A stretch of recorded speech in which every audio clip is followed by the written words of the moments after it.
Hello, my name is Henry Vigent. I'm known as a blue-collar entrepreneur because for 28 years, building direct sales companies while having a full-time career coaching and teaching people to become successful at entrepreneurship. I love the hands-on approach. Today's video is about what do you do if your own direct sales company chooses to close its doors. I have a particular experience in these times. My first experience is when my first company, when I was in my 20s, got in trouble with their flagship product. They were actually selling ephedra. And so I moved on from that company. But in 2015, after learning the industry and becoming a top leader, North American Power closed its doors on my family and my team. I thought, how could they do that? It was a trying time for all of us. Some people left the industry. Some people followed my leadership in the same field. Almost losing everything, I pulled up my bootstraps and led the way. But that decision isn't always my, how do I say this? That decision always doesn't end well. Because in 2017, my next company changed their name and their business model. And I didn't want to lead that any longer. There was a master rep, top leader in the field. I had everybody calling me mad reps, people from other companies trying to poach me. I've seen this time and time again. I've met other leaders when it happened to them as well. The sharks will swim when this happens. I was inspired to do this video today because of good people that I know that just had this done in their Modere opportunity. Leaders there did reach out to me and my team in 2015, but they were considerate, informative, and genuine. When this happened to me, it was not a good fit at that time. But if I was to change fields, it would have been Modere. Would be my choice because it was their stellar leadership and they had a great product line. So today, I would like you to have things to consider. Think about your team first. There are some offers that will benefit the leadership higher and not so much the field. Consider staying in the same field. I think this is very important. This will give you easier transition. If you are in the health and wellness field, I suggest you staying in the same industry. Conversely, if you were in the services industry, I would suggest you stay in the services industry or something in that field. It is easier to train your leadership in your field on new products than it is to train a new industry. Also, you're already the expert in that field. You don't want to be the retraining yourself because it can sway your leadership to your peers. It's easier to share a new health product to your existing customer base that you work so hard to build. Some people will go to services. Some people will go to crypto.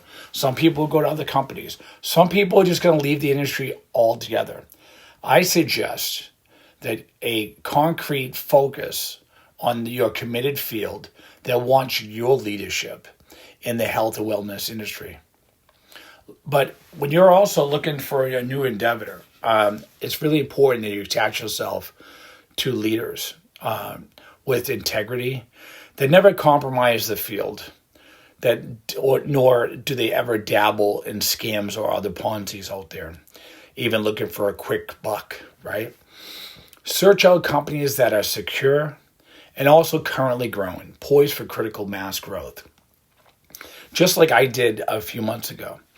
A company that is well-funded and has a unique, consumable product. Here is a couple questions that I may ask you to ask yourself. Will customers use the product or products if they were not a partner, rep, or consultant? Is there real concrete proof that the unique product works? the monthly fees to participate and stay active in that opportunity is less than $100 a month. I think that's important. I mean, you don't want it too low that there's no money to be earned, but you don't want it too high that it pushes a lot of people out of the opportunity.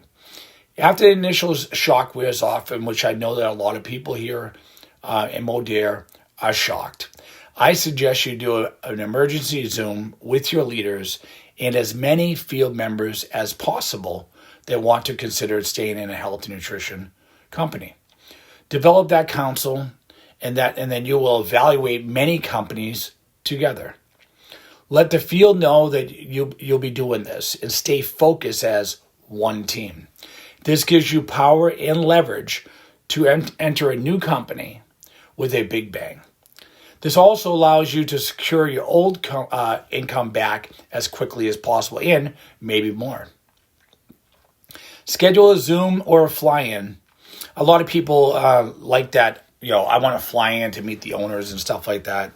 That's all good. But also, it may be fun, but also think about the people in the field that don't have that ability to go meet the owners in a fly-in.